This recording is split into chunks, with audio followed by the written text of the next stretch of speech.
கும்பகோணம் மகாமக குளத்தில் பாதுகாப்பு உபகரணங்கள் இல்லாமல் வெறும் கைகளால் தூய்மை பணியாளர்கள் குப்பை கழிவுகளை அகற்றும் அவலம் விடியா மாடல் ஆட்சியில் ஏற்பட்டுள்ளது. மாசிமக விழாவை முன்னிட்டு தீர்த்தவாரி நடைபெறுவதால் கும்பகோணம் மகாமக குளத்தை தூய்மைப்படுத்தும் பணி மாநகராட்சி சார்பில் நடைபெற்று வருகிறது. கோட்டாட்சியர் மற்றும் அரசு அதிகாரிகள் கண்முன்னே குளத்தில் கிடந்த குப்பை கழிவுகளை வெறும் கைகளால் தொழிலாளர்கள் அகற்றினர். இதை பார்த்த பொதுமக்கள் இதுதான் திராவிட மாடலா என விமர்சிக்கின்றனர். தஞ்சை மாவட்டம் கும்பகோணத்தில் மாசிமக பெருவிழாவை ஒட்டி கௌதமேஸ்வரர் கோயிலில் சுமார் 100 ஆண்டுகளுக்கு பிறகு புதிதாக வடிவமைக்கப்பட்ட தேரில் திருத்தேரோட்டம் நடைபெற்றது. தேரோட்டத்தின் போது போதிய காவலர்கள் பாதுகாப்பு பணியில் ஈடுபடவில்லை என பக்தர்கள் குற்றம் சாட்டியுள்ளனர். மேலும் இடையூறு ஏற்படுத்தும் வகையில் தேரோட்டத்தின் குறுக்கே கார், ஆட்டோ மற்றும் இருசக்கர வாகனங்கள் சென்றதால் பக்தர்கள் அதிருப்தி அடைந்தனர். விடியா அரசு வரும் காலங்களில் போதிய காவலர்களை பாதுகாப்பு பணியில் ஈடுபடுத்த வேண்டும் என பக்தர்கள் வலியுறுத்தியுள்ளனர். ஈரோடு அருகே தார் சாலை அமைக்கும் பணியில் கமிஷன் பிரச்சினை தொடர்பாக திமுகவினர் இடையே வாக்குவாதம் ஏற்பட்ட சம்பவம் பரபரப்பை ஏற்படுத்தியுள்ளது. சென்னிமலை ஊராட்சி ஒன்றியத்திற்குட்பட்ட பசுவப்பட்டியில் தார் சாலை அமைக்கும் பணி நடைபெற்று வருகிறது.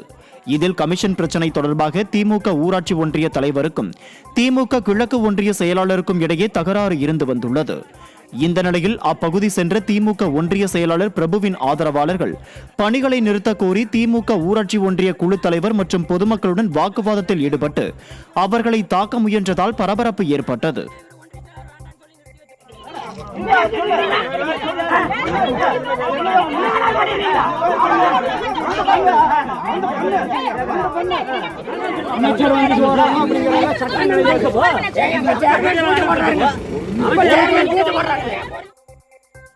திருவண்ணாமலையில் காட்டுப்பன்றியை வேட்டையாடிய 2 வனத்துறையினர் கைது செய்தனர்.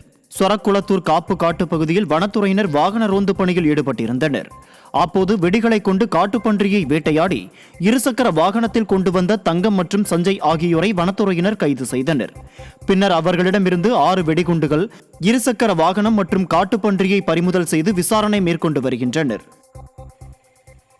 தஞ்சை மாவட்டம் கும்பகோணம் அருகே கிறிஸ்தவர்களுக்கு சொந்தமான சுடுகாட்டை அளந்து சுற்றுச்சுவர் கட்டும் பணிக்கு எதிர்ப்பு தெரிவித்த நபர்களை கண்டித்து ஏராளமானோர் மறியலில் ஈடுபட்டனர். திருவிடைமருதூர் பட்டக்கார தெருவில் கிறிஸ்தவர்களுக்கு சொந்தமான சுடுகாட்டை அருகில் உள்ள தனிநபர்கள் ஆக்கிரமித்து வைத்துள்ளதாக கூறப்படுகிறது. இதனை கண்டித்து கிறிஸ்தவ சமுதாயத்தைச் சேர்ந்த ஏராளமானோர் திருவிடைமருதூர் காவல் நிலையம் முன்பு சாலை மறியலில் ஈடுபட்டதால் கும்பகோணம் மயிலாடுதுறை சாலையில் போக்குவரத்து பாதிக்கப்பட்டது. நீலகிரி மாவட்டம் கூடலூர் அருகே நத்தட்டி பகுதியில் ராட்சத குடிநீர் குழாய் உடைந்து பல லட்சம் லிட்டர் தண்ணீர் வீணாக சாலையில் சென்றது. கூடலூர் நகராட்சிக்குட்பட்ட பல்வேறு பகுதிகளில் குடிநீர் தட்டுப்பாடு நிலவி வரும் நிலையில் லட்சக்கணக்கான லிட்டர் குடிநீர் வீணாக சாலையில் சென்ற சம்பவம் அப்பகுதி மக்களிடையே அதிருப்தியை ஏற்படுத்தியது. கடலூர் அருகே வீட்டின் 2வது மாடியில் இருந்து இளைஞர் ஒருவர் கீழே விழுந்துள்ள சம்பவம் அதிர்ச்சியை ஏற்படுத்தியுள்ளது. குண்டு உப்பளவாடி பகுதியைச் சேர்ந்த இளைஞர் ஒருவர் தனது வீட்டு 2வது மாடியில் இருந்து கீழே விழுந்து படுகாயமடைந்தார். அவரை அக்கம் பக்கத்தினர் மீட்டு தனியார் மருத்துவமனையில் சிகிச்சைக்காக சேர்த்துள்ளனர். இது குறித்து போலீசார் விசாரணை மேற்கொண்டு வரும் நிலையில் மாடியில் இருந்து இளைஞர் கீழே விழும் சிசிடிவி காட்சிகள் வெளியாகி உள்ளது. கோவை கவுண்டம்பாளையத்தில் ஒரே குடும்பத்தைச் சேர்ந்த 3 பேர் தற்கொலை செய்து கொண்டனர். ஜவஹர் நகர் பகுதியைச் சேர்ந்த கணேசன், விமாலா தம்பதியரின் மகள் தியா காயத்ரி குடும்ப பிரச்சனை காரணமாக கணவரை பிரிந்து திருமணமாகி 2 மாதங்களில் தனது தாயார் வீட்டுக்கு வந்துவிட்டார். கடந்த சில நாட்களாக அவரது தாய் மற்றும் தந்தையருக்கும் உடல்நிலை சரியில்லாமல் இருந்து வந்துள்ளனர். இதனால் மிகுந்த மன வருத்தத்தில் இருந்த 3 பேரும் விஷம் அருந்தி தற்கொலை செய்து கொண்டதாக கூறப்படுகிறது. இது குறித்து போலீசார் விசாரணை மேற்கொண்டு வருகின்றனர். ராமநாதபுரம் மாவட்டம் சாயல்குடியில் சாலைகளில் சுற்றித் திரியும் கால்நடைகளால் வாகன ஓட்டிகள் கடும் அவதியடைந்துள்ளனர்.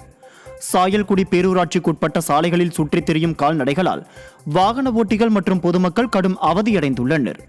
இருசக்கர வாகனத்தில் செல்வோரின் குறுக்கே திடீரென கால்நடைகள் செல்வதால் விபத்துகள் ஏற்படுவதாக புகார் தெரிவித்துள்ளனர். பேரூராட்சி நிர்வாகம் சாலைகளில் சுற்றித் திரியும் கால்நடைகளை பிடித்து அதன் உரிமையாளர்களுக்கு அபராதம் விதித்து நடவடிக்கை எடுக்க வேண்டும் என கோரிக்கை விடுத்துள்ளனர். கடலூர் மாவட்டம் விருத்தாச்சலத்தில் உள்ள மணிமுத்தாற்றில் மாசி மகத்தையொட்டி பல்லாயிரக்கணக்கானோர் முன்னோர்களுக்கு தர்ப்பணம் கொடுக்க குவிந்தனர். விருத்தகிரீஸ்வரர் கோயிலில் கடந்த 15ஆம் தேதி மாசி மக பிரம்மோற்சவ விழா கொடியேற்றத்துடன் தொடங்கியது. இந்த நிலையில் மாசி மகத்தையொட்டி முன்னோர்களுக்கு தர்ப்பணம் கொடுப்பதற்காக மணிமுத்தாற்றில் பல்லாயிரக்கணக்கான மக்கள் குவிந்தனர்.